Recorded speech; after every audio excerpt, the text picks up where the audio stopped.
धन्नीपुर गांव है और ये जगह जो अभी आपको बेहद शांत दिख रही है, जहां बच्चे क्रिकेट खेलते दिख रहे हैं और कुछ युवा मवेशी चराते दिख रहे हैं, वो एक ऐतिहासिक फैसले की कहानी सुनाती है। इस जगह की शांति के पीछे एक सालों साल चला विवाद है और एक फैसला भी। अयोध्या भूमि विवाद मामले में साल 2019 में सुप्रीम कोर्ट ने अपना फैसला सुनाते हुए प्रस्तावित मस्जिद के निर्माण के लिए अयोध्या के ही धन्नीपुर गांव में 5 एकड़ जमीन आवंटित की थी। जिस जमीन पर हम खड़े हैं, ये वही जमीन है। मस्जिद के निर्माण का काम कहां तक पहुंचा है, गांव पहुंची। यहां पहुंचकर हमें जो दिखा वो ये भूखंड है। मस्जिद निर्माण के बारे में जब हमने स्थानीय लोगों से बात करने की कोशिश की तो ज्यादातर लोगों ने जवाब देने से ही इनकार कर दिया। इस मामले में मुस्लिम पक्ष की ओर से मुकदमा लड़ने वालों में से एक इकबाल अंसारी इस बात पर निराशा जताते हैं कि इतना समय गुजर जाने के बावजूद मस्जिद का काम शुरू नहीं हो सका।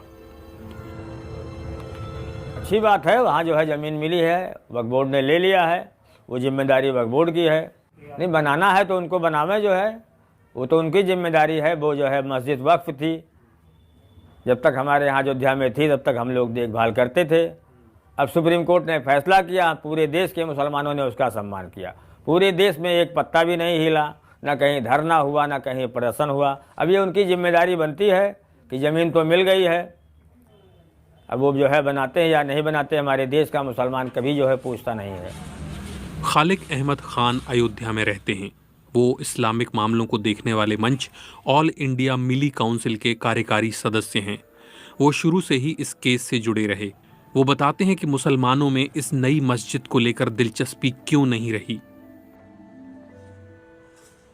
अब बात आती है कि मुसलमान का क्या रोल रहा।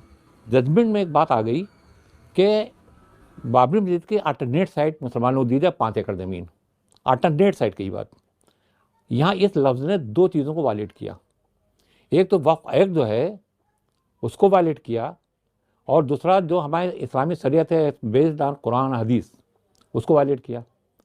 क्योंकि वक्फ एक्ट भी ये कहता है कि मस्जिद, कब्रस्तान, गिरेवाट और जो वक्फ प्रॉपर्टीज़ हैं उसको ना सेल किया जा सकता है, ना मार्गेज किया जा सकता है, ना गिफ्ट किया जा सकता है, ना ही उसके यूज़ को बदला जा सकता है, ना अल्टरनेट साइड दी जा सकती, उसके दिया जा सकता है। अब क्योंकि वायलेट हो रहा है, लॉ भी वायलेट हो रहा है, शरीयत भी वायलेट हो रही है, इसलिए मुसलमान उसको न्यू एक्सेप्ट नहीं कर रहे हैं।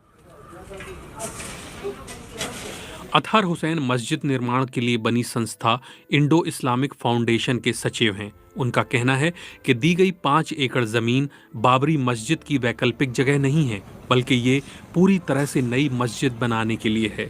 वो मस्जिद के निर्माण में आने वाली चुनौतियों के बारे में भी बताते हैं। All this has to come up only with funds. Frankly speaking, the funds which we look forward that can come and that will help in making this project a successful one is not coming of late.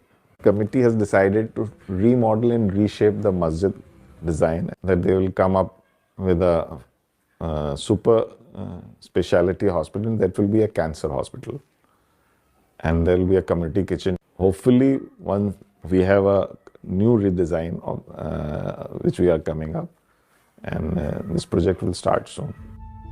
मस्जिद निर्माण की परियोजना से जुड़े लोगों का कहना है कि मस्जिद के निर्माण में देरी भले ही हो रही है, लेकिन जिस तरह से यहाँ कैंसर हॉस्पिटल और सामुदायिक रसोई के निर्माण का काम भी प्रस्तावित है, वो अपने आप में एक सार्थक और उम्मीद भरा कदम है।